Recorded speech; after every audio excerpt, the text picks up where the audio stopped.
Alô, sejam muito bem-vindos a mais um episódio do Somos Infinitos. O meu nome é Nur Palma e hoje estou aqui com o Mário Rezende. Ele é um dos pioneiros da psicologia transpessoal em Portugal, é fundador ou cofundador do Instituto Transpessoal Alma Soma, ele é vice-presidente da Federação Portuguesa de Psicoterapia e, no fundo, ele explora a relação entre mente, corpo e espírito, talvez possa dizer assim. Uhum. Bem-vindo, Mário.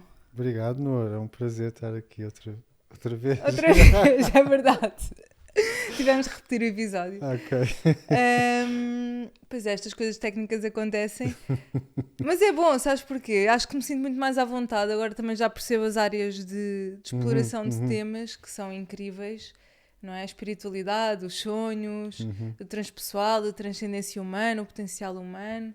E portanto é mesmo por aí que vamos entrar. Ok, fantástico. São temas muito curiosos e que eu amo de paixão. Uhum, E vou-te começar por fazer aquela pergunta da praxe, que deve ser a pergunta que mais te fazem, mas um bocado uhum. para desmistificar. O que é psicologia transpessoal? Ok, isso é uma pergunta importante. A psicologia transpessoal vamos dizer, é uma parte da psicologia como ciência e que se dedica a estudar os estados modificados de consciência e as experiências que as pessoas têm nesses estados e que são fora do funcionamento habitual do seu eu. Uhum. Portanto, daí a palavra transpessoal inclui o pessoal, mas são experiências extraordinárias. Ok. Portanto, a psicologia, durante muitos anos, e naturalmente porque veio da medicina, interessou-se por estudar a doença e o que nos fazia adoecer, e, e pronto, e acho que no processo de maturação da psicologia o interesse também se focou naquilo que nos faz crescer e naquilo que nos faz ser melhor do que nós somos e na exploração do nosso potencial. E então, quando nós vamos estudar as pessoas excepcionais, ou seja, as pessoas que são mais felizes, ou têm mais criatividade, ou têm mais energia, ou têm mais afeto, ou se Ou, sentem melhor, ou, por exemplo, o estado de flow também o estado de podemos. flow também, sim. Ok.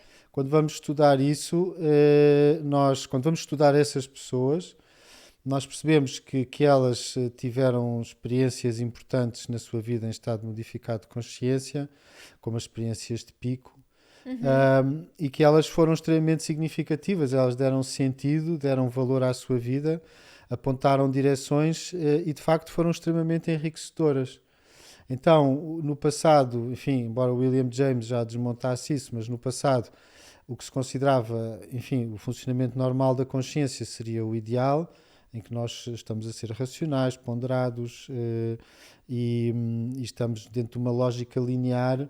Então percebemos que outros funcionamentos da nossa mente ou Uhum. da nossa consciência têm um grande potencial terapêutico e um grande potencial de crescimento. E foi isso que a psicologia transpessoal veio trazer na sua fundação, aquilo que estava para o lado do eu e que nos adiantava, que nos adicionava, que nos expandia. Sim. Até porque ao longo dos anos parece que nós nos focamos muito mais em estudar aquilo que é a doença, não é? O conflito, o distúrbio no ser humano, do que propriamente os estados mais positivos que merecem toda a atenção também, não é? E que nós, através desse estudo, também descobrimos muito sobre nós, certo? Ou seja, focando-nos Sim, mais nos estados extraordinários. sim, quer dizer, a tendência natural da mente é sempre ir para a dor, não é? Porque a dor é que nos faz sofrer, então nós Exato, queremos ir sim. para além da Queremos dor, não é? resolver, não Queremos é? resolver, portanto, o que nos faz sofrer é aquilo que inicialmente nos foca a atenção.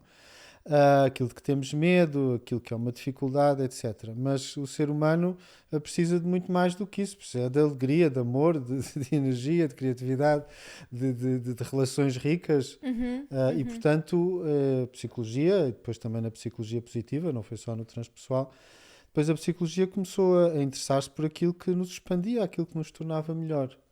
E Ok. então o transpessoal surge nessa altura porque se percebeu que a espiritualidade era também uma característica das pessoas que se sentiam melhor na vida, ou de algumas pessoas que se sentiam melhor na vida. Sim, sim. Ok, surgiram-me várias perguntas enquanto Uhum, te ouvia. Eu acho que a primeira que me surge é quão desafiante é para a ciência integrar a psicologia transpessoal, tendo em conta que muitas vezes estes estados não são mensuráveis ou seja, são cada vez mais mensuráveis, mas nunca serão por completo, não é? Porque também a vida perdia toda a piada se assim o fosse. Quão desafiante é, e foi para ti ao longo destes anos, não é?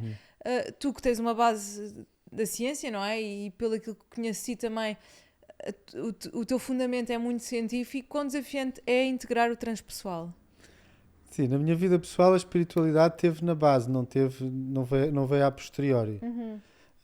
Eu sempre fui um miúdo que nas férias tinha experiências que podes dizer que são de dimensão transpessoal. Portanto, a minha família também tem uma base religiosa, portanto, até ali ao princípio da adolescência, mesmo a missa era uma experiência onde a minha consciência se expandia e eu ia para estados interessantes. Portanto, a espiritualidade não veio depois da ciência, a espiritualidade veio antes disso, fez parte.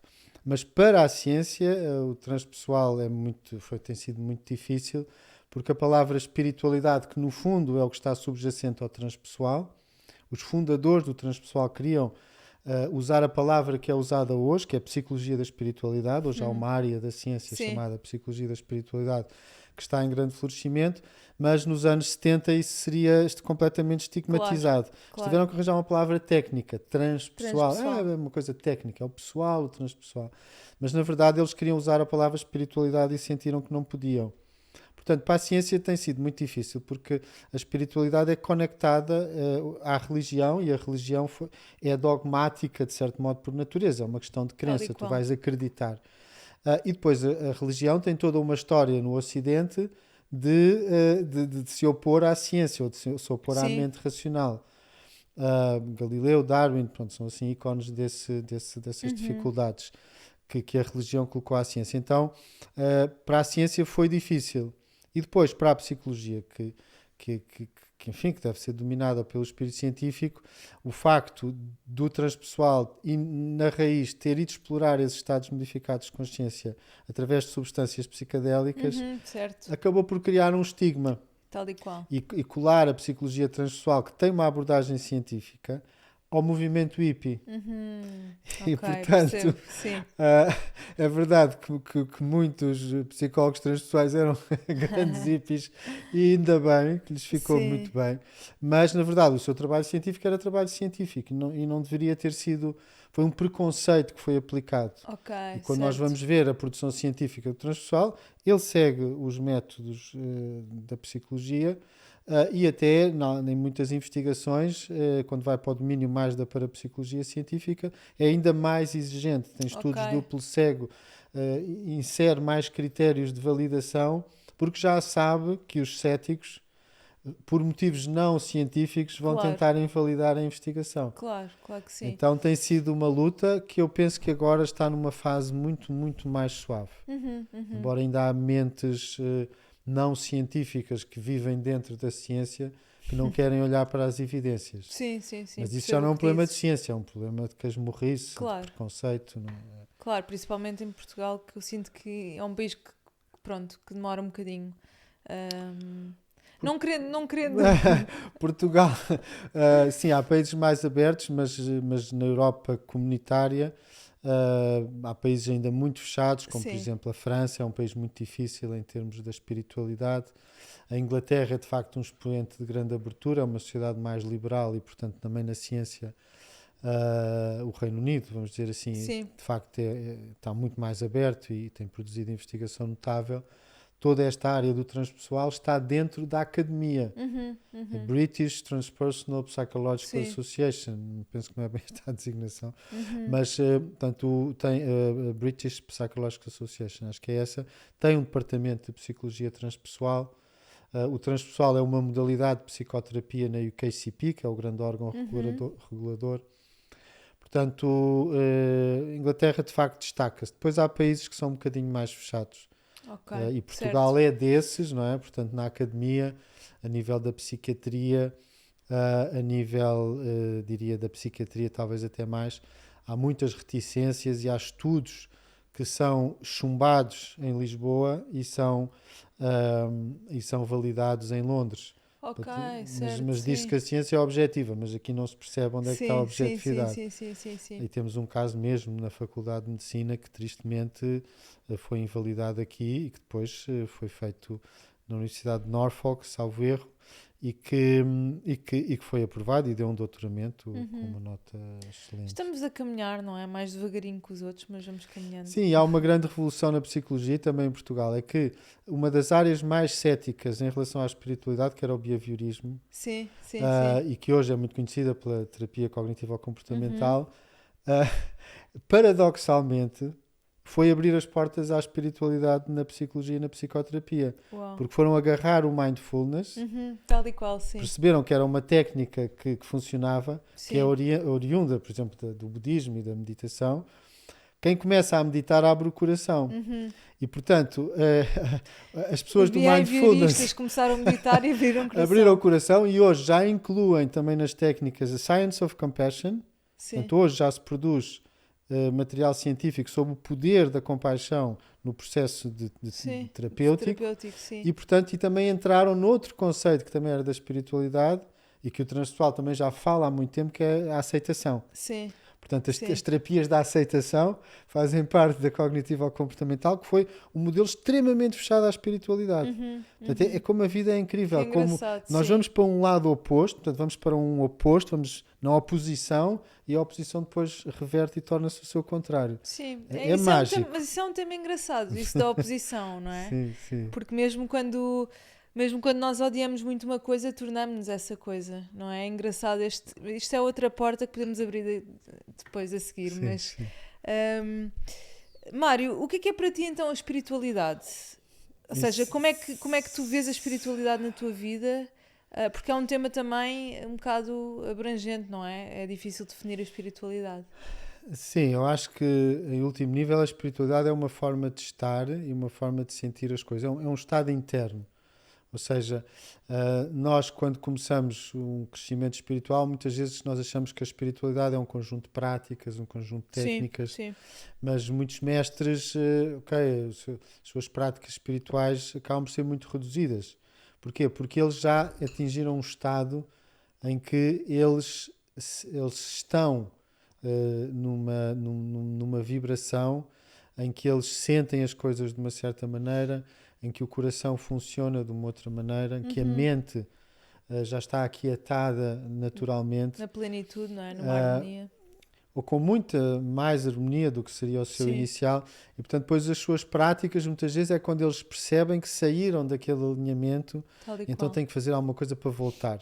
Uhum, uhum. Então eu, como já falámos uma Sim, da vez, última vez que falámos achei muito interessante sim, aquilo que... para mim a espiritualidade é um olhar, ou seja, eu sei que estou alinhado quando os meus olhos funcionam de uma certa maneira. Quando eu Uhum. capto a beleza das coisas, quando eu capto a beleza das coisas, ou quando eu vejo o sagrado que há nas coisas, eu sei que estou alinhado, eu sei que estou bem.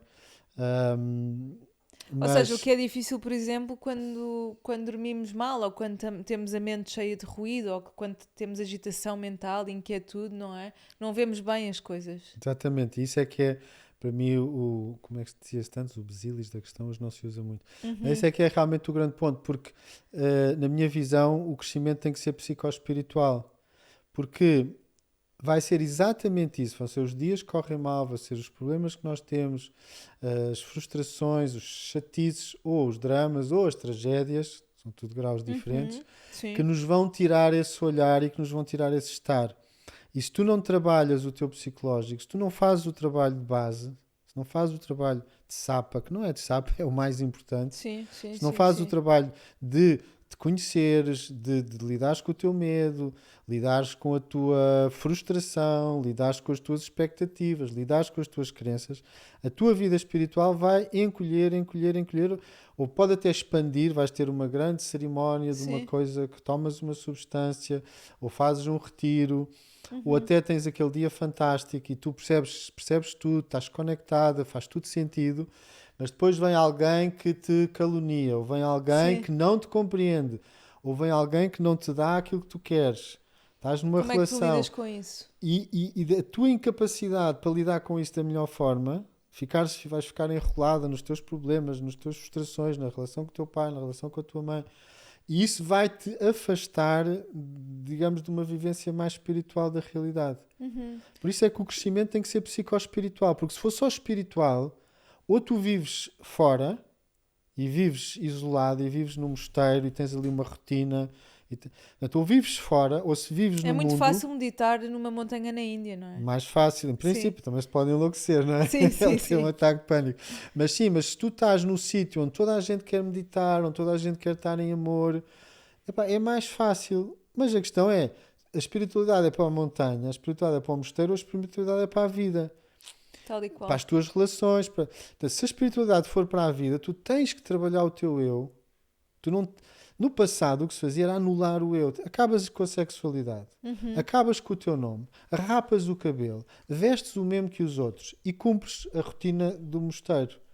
Aí o teu eu não entra e tu podes aceder a uma vivência espiritual constante ou mais constante. Sim, mas assim estás sempre quase, não há... Estás sempre em fuga, não é? De qualquer coisa. Eu não vou dizer isso é uma fuga, isso é um caminho, não é? Eu digo fuga porque quando tu anulas uma coisa, tu corres sempre o risco de te parares com ela. Ou Exatamente. seja, Ela volta. ela volta Ela sempre, volta. não é? Quando houver stress, quando houver Lá está pressão, ela. qualquer tipo de stress, não é? Emocional, relacional, físico, depois o teu eu volta porque não foi trabalhado. Ele volta sempre. Ele volta sempre.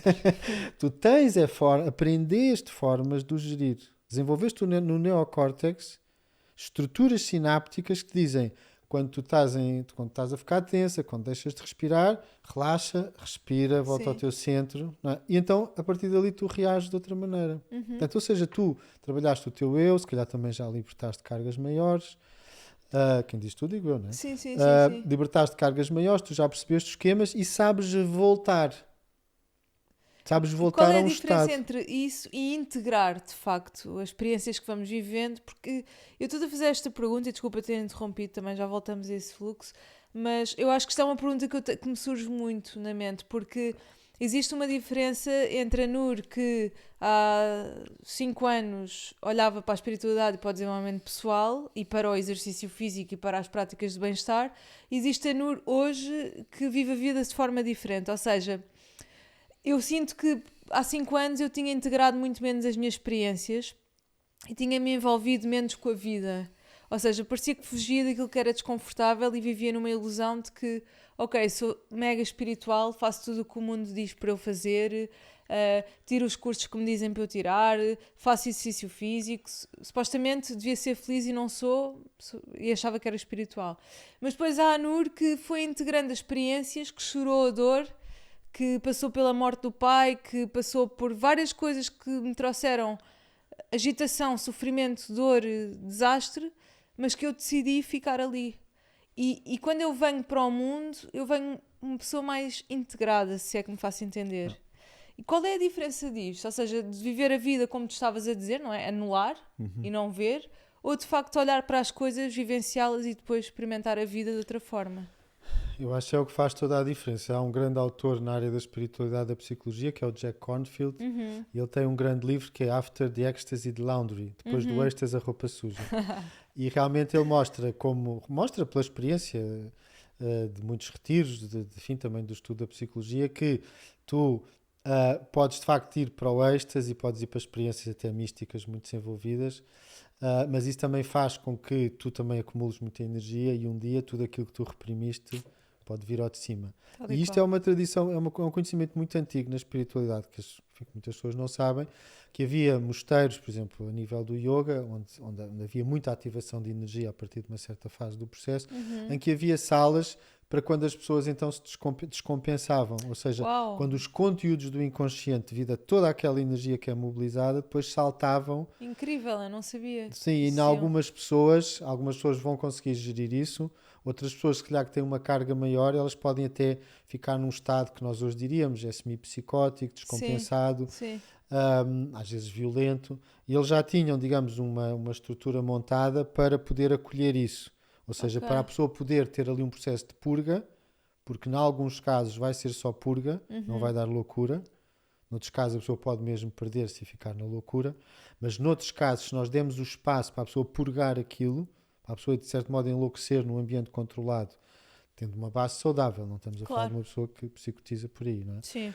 Mas num contexto deste género, portanto, a pessoa pode ter ali uma experiência de purga, em que está descompensada, desorganizada, até às vezes com ideias intrusivas, ou às vezes um pouco alucinada até, mas ela pode, digamos, limpar aquilo e depois voltar. Então, nós sabemos isso, que na verdade as coisas ficam dentro de nós. A grande diferença é o que tu disseste e o que tu fizeste. É realmente nós termos já também, se calhar, a resiliência, que se calhar já tinhas quando lidaste com isso e que não tinhas antes, ou seja, já tinhas resiliência, já tinhas estrutura para conseguir ficar com a dor. Porque também nós não podemos pedir a uma pessoa que não tem defesas, que não tem estratégias, para ficar com a dor a um ponto que ela não aguenta. Como é que uma pessoa ganha defesas e estratégias? É envolvendo-se com a vida? É vivendo? Ou através de... Alguns de nós já as têm, porque tiveram uma família que também tinha boas estratégias de coping. Mas, por exemplo, as gerações, cada vez mais eu olho para a chamada geração Z, não é? Que tem coisas incríveis, sim, mas que também vive muito isolada. Eu sinto isso. Ou seja, se eu já vivi um pouco isolada no mundo das tecnologias, eu sinto que existe essa falta de envolvimento com a experiência de vida cá fora, na rua. E, portanto, será que essas ferramentas e esse porte para ficar com a dor também e para lidar com a frustração advém daí, não é? Desse envolvimento com a vida, de sair de casa e... Sim, eu acho que a geração agora, eu tenho uma visão otimista, não é? Eu tenho filhas em várias 23, 21 e 14. E não tenho uma visão pessimista. Eu acho que eles hoje têm muito mais acesso à informação e com um pouco de sorte eles até vão buscar recursos que nós nunca pensaríamos no passado. Há, pelo menos, tenho 58, portanto, há 40 anos, era tudo muito diferente. E, portanto, eles também têm a hipótese de ir a recursos e veem coisas e veem a atividade física. Portanto, hoje há tanta coisa do bem-estar e eles também vão buscar isso. Sim.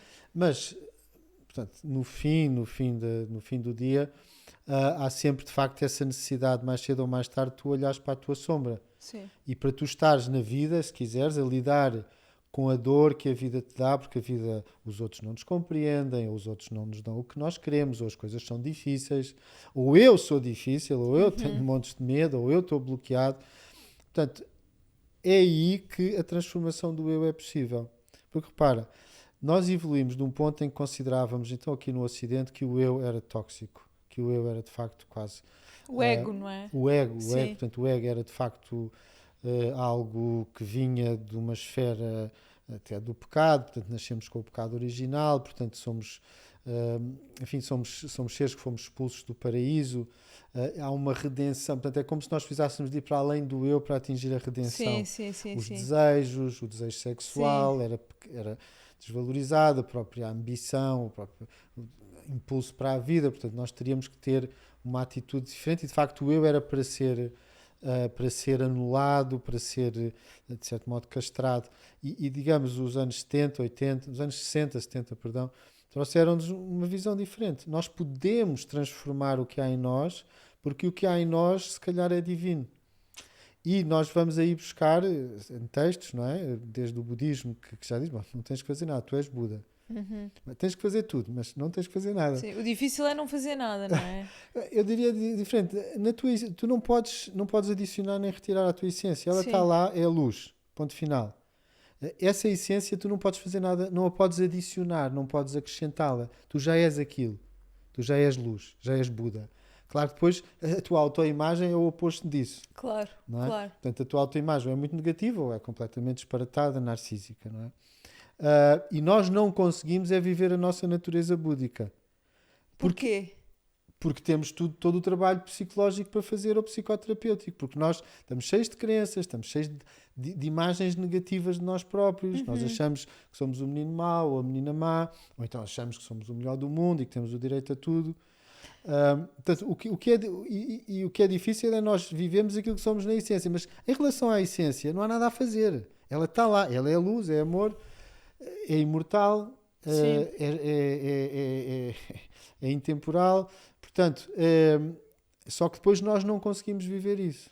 Sim, e fazendo um bocado a ponto ao que estás a dizer, de facto nós nascemos e depois somos, de certa forma, programados ou condicionados, no sentido em que existem crenças que moldam quem somos, existem feridas, traumas, enfim, mil e uma coisas, não é?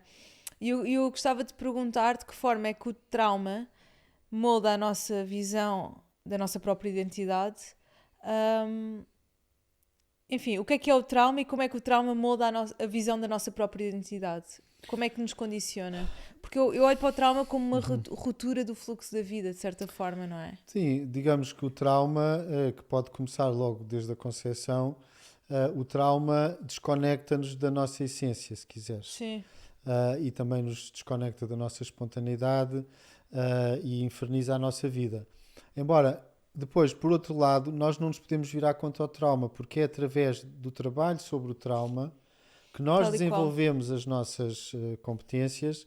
O trauma também nos desenvolve numa certa dimensão, ou seja, o meio em que estamos, a família, a sociedade, vai bloquear certos aspectos de nós, vai incentivar outros.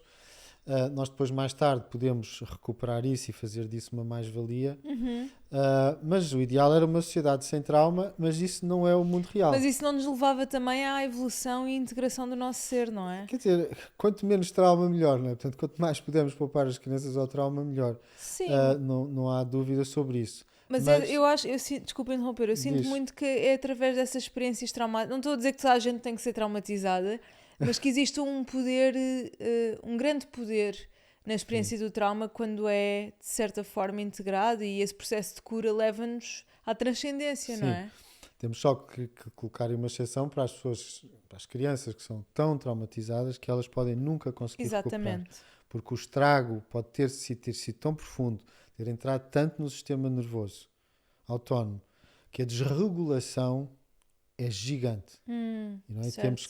Temos que fazer uma certa distinção entre o trauma, ok, que todos nós sofremos, que nos tornamos neuróticos mais ou menos funcionais. Sim, ou o trauma mais... E traumas de uma profundidade, de crianças que são espancadas desde que nasceram, de famílias completamente disfuncionais, com violência, com adições, crianças abandonadas, já na barriga da mãe abandonadas. Portanto, aí temos que fazer uma distinção. Sem dúvida. Mas, de facto, hoje em dia nós conhecemos na psicologia o post-traumatic growth, portanto, o crescimento pós-traumático, e sabemos que quando nós ultrapassamos os traumas, isso abre em nós um grande potencial. E a nível da espiritualidade, uma das portas que mais abre a vida espiritual são as experiências de sofrimento.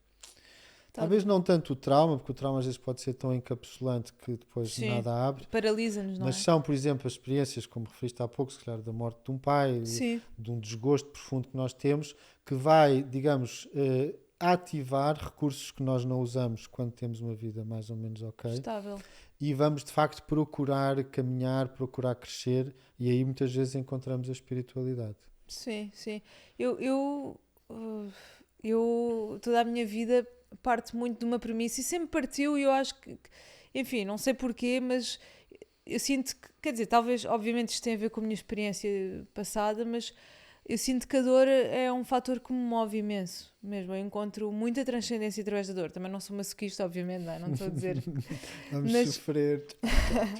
Mas, por exemplo, o desconforto da corrida, ou essas experiências de... Eu há 5 anos que não conseguia passar tempo com a dor, hoje em dia já consigo de outra forma, e navegarmos nessa zona, para mim, eu navegar nessa zona faz-me descobrir, de facto, capacidades e ferramentas que eu não descobria antes. Mário, vamos a um tema que eu adoro. Sim. Tu já sabes qual é, de certeza. Sim. E que não sei até que ponto é que quer explorar, mas eu acho que os sonhos são uma porta para o inconsciente incrível. Eu, estudei psicologia criminal e, portanto, a minha base é psicologia, e na psicologia isto é um dos temas que mais me fascina. Eu acho que os sonhos dizem muito sobre nós, e se calhar explorarmos um bocadinho os sonhos lúcidos. Qual é que é a tua visão? Bom, os sonhos lúcidos são uma área que entra, de facto, na esfera do transpessoal. Os sonhos em si é todo um capítulo gigante, não é? Que vai desde a psicanálise mais ortodoxa até, digamos, à visão junguiana, que tem uma visão também simbólica, arquetípica dos sonhos. Mas no transpessoal nós, de facto, como consideramos que a consciência não é coincidente com o cérebro, ou seja, ela pode ter uma vida independente do funcionamento cerebral, quer após a morte física, quer em estados expandidos da consciência ou mesmo durante o sono, Durante o sono, tal e qual. em que pode, digamos, haver uma espécie de autonomia entre o que acontece no cérebro e o que acontece na consciência. Para isso apontam as experiências fora do corpo, que já foram estudadas em meio científico. Aquilo que dizem que é a projeção astral. Aquilo que dizem que é a projeção Ok. astral, exatamente. As experiências de quase morte também, em que de facto nós podemos colocar a hipótese, que por vezes pode ser real, outras não, colocar a hipótese de que certas experiências que nós recordamos de manhã como tendo sido um sonho, possam ter sido experiências reais da consciência. Uau. Como encontro Fascinante. com outras pessoas, com outras consciências nesse caso, como viagens, ou seja, deslocações a um determinado sítio, a um determinado ambiente. Nós podemos, obviamente, em princípio são sonhos, o sonho existe, não é? Portanto, o cérebro precisa de sonhar para estar saudável, é quase como se fosse uma digestão e uma libertação de toxinas que ele produz, para além do aspecto simbólico, etc.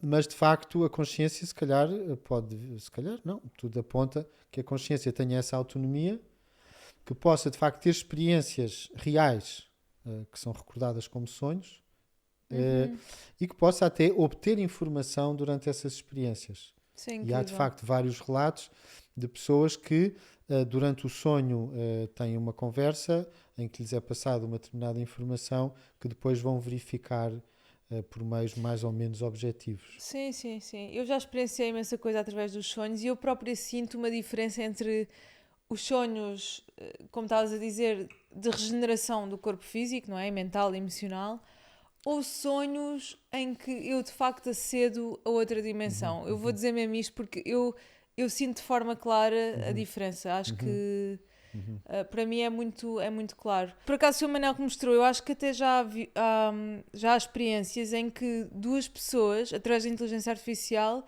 conseguem encontrar-se durante um sonho, ou durante o sono, duas consciências conseguem se encontrar. Isto já é possível. Com a inteligência artificial não sei. Ok. Sei que é possível fazer coisas desse género. Aliás, hoje sabemos que a CIA e a KGB, na altura da Guerra Fria, tinham projetores de consciência, pessoas que tinham essa capacidade de sair do corpo, para irem tentar perceber onde é que estavam certas instalações militares, tentar desenhá-las, tentar obter informação. Portanto, a parte da parapsicologia, na altura da Guerra Fria, foi também usada como arma de guerra. Sim. Claro que isso dentro de um registro secreto, que nós hoje sabemos que já foi desclassificado. Sim. Sim, de facto, olha, os sonhos são um tema assim mágico. Eu acho que poucas são as pessoas que conseguem explicar, não é? Isto é um dos tais temas que não é mensurável e que há de ser sempre mágico, na minha perspectiva. Mas olha, Mário, eu também queria ir a um tema, não queria deixar este tema fora deste episódio, que é a terapia regressiva. Sei que tu tens uma vasta experiência na terapia regressiva e queria te perguntar o que é e de que forma é que também nos pode ajudar a superar certos desafios da psique, não é? Sim, hoje em dia já não uso essa palavra propriamente terapia regressiva. Eu fiz uma tese de mestrado sobre este tema no ISPA, que foi aprovada e por unanimidade. De facto, o que nós muitas vezes vemos no ser humano é que quando ele tem um momento de grande libertação perante uma dor do passado, muitas vezes as memórias superficializam, ou seja, elas vêm ao de cima. Ok, certo. Muitas vezes, em grandes momentos de catarse, em que nós estamos mesmo a libertar uma dor muito profunda ou uma pressão muito profunda, é uma coisa natural no ser humano ele de repente tomar consciência das memórias associadas a essa dor. Certo.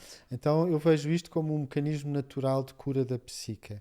Ou seja, libertar a dor do passado de uma forma catártica, muitas vezes associada à memória que de repente vem à consciência. A pessoa vai lembrar uma coisa que não lembrava, Mas que pode não pensava. ser, pode estar associado a vidas passadas ou não? Essas Também não dá para dizer, essas não é? descrições existem, não é? Ok. Portanto, ou seja, por vezes nesse processo catártico ou de revivência, podem vir conteúdos que não são biográficos.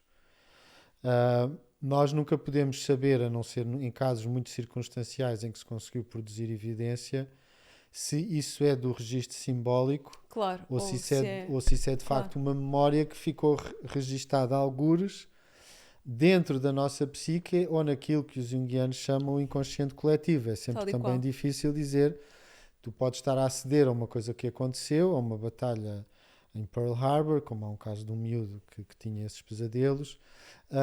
Tu estás a aceder àquela informação, tu podes conseguir provar que essa informação é real, ou seja, tu podes conseguir obter o nome que a criança diz que teve, a forma como a criança diz que morreu, porque os registros militares são muito exatos e pormenorizados, pelo menos os da Segunda Guerra Mundial eram.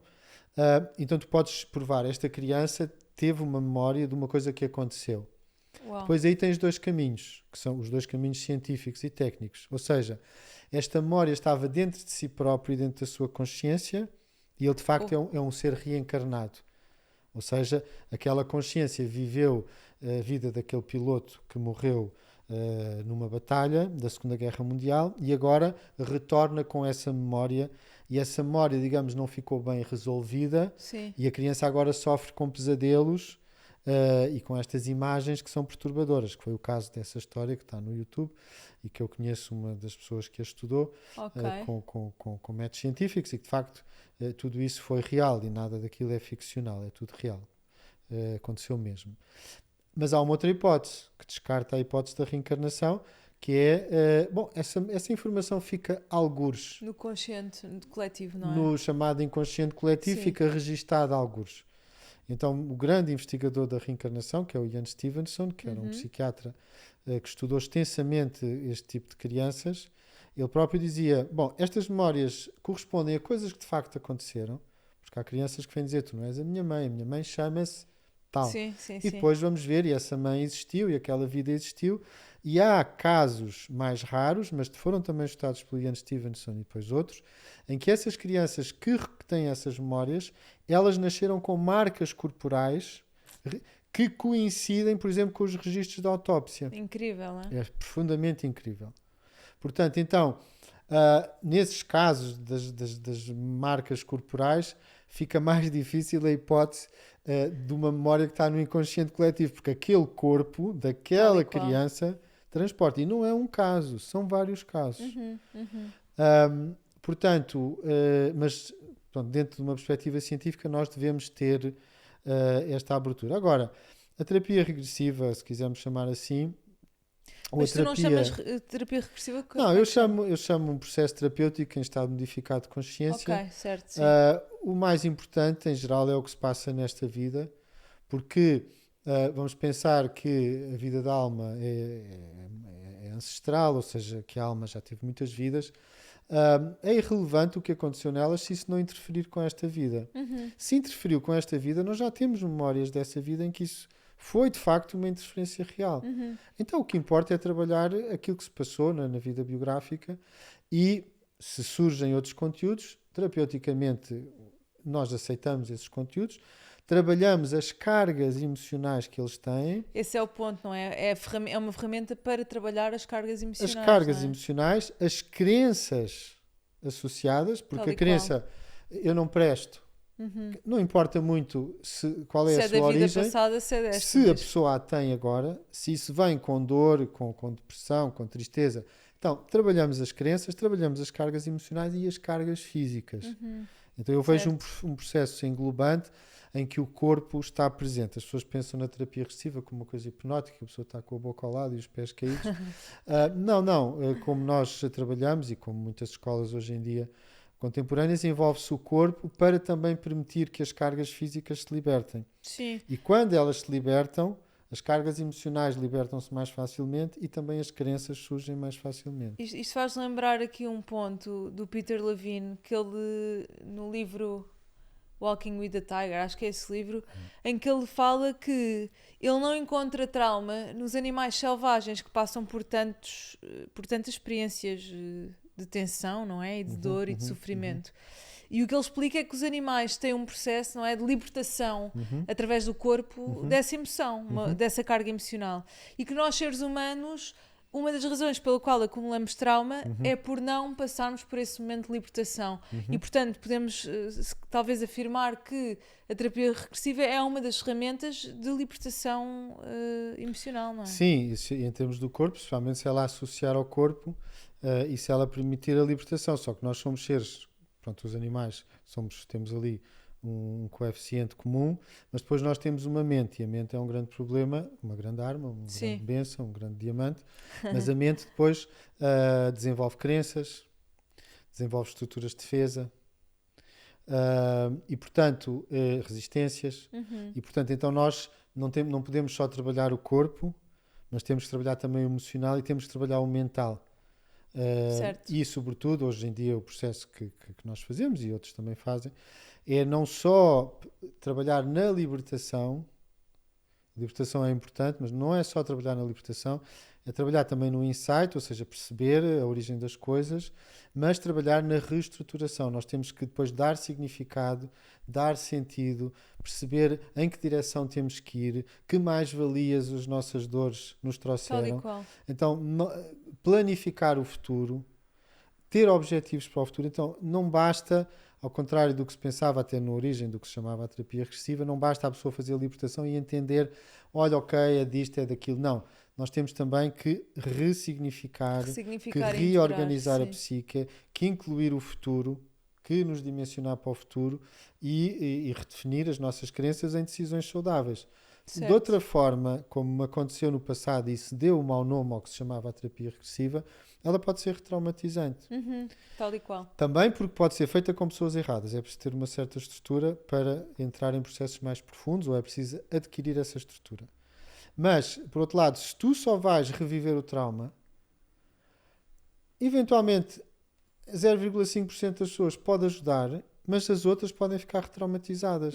Certo. Porque o que nós precisamos é do prazer, não é estar a mergulhar na dor over and over. Tal e qual. Nós temos que ir à dor para a libertar, para a compreender e depois em frente. Ou seja, porque ir ao passado muitas vezes faz com que nós fiquemos bloqueados na dor, não é? E ficamos a viver mais para o passado do que propriamente no presente. Na vitimização, tal e qual. Fizeram-me tão mal.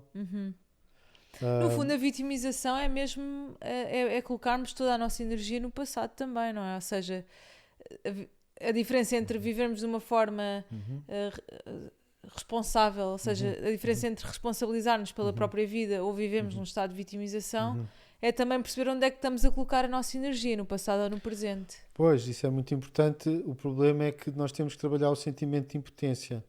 Porque muitas pessoas, de facto, alimentam a vitimização porque elas ainda têm, como consequência do trauma, profundamente instalado um sentimento de impotência. Porque é isso que o trauma nos faz sentir. Nós somos muito pequenos e aquilo é avassalador para nós. Tal e qual. E a memória é uma bênção extraordinária e é uma maldição do ser humano. Sim. Porque nós estamos programados como animais a não esquecer as dimensões tóxicas do ecossistema. Estás num habitat que é estável, tens um canguru, não há homens, o habitat é estável. Já era assim nos teus ancestrais e continua a ser. Onde há um animal tóxico, uma cobra, ou um sítio onde há cobras, nunca mais esquece e nunca mais vais lá. Sim.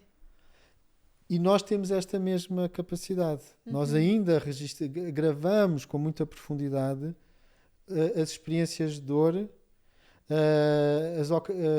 as pessoas que nos causam dor, os contextos dolorosos, e ainda temos a tendência a evitá-los. Só que a vida humana é completamente diferente, não é? Tens um dia um acidente de carro, podes nunca mais ter na vida. Mas tiveste aquele acidente e a tua vida quase terminou. Ou mataste alguém. Pior ainda. É pior, matar outras pessoas é mais impacta-nos mais.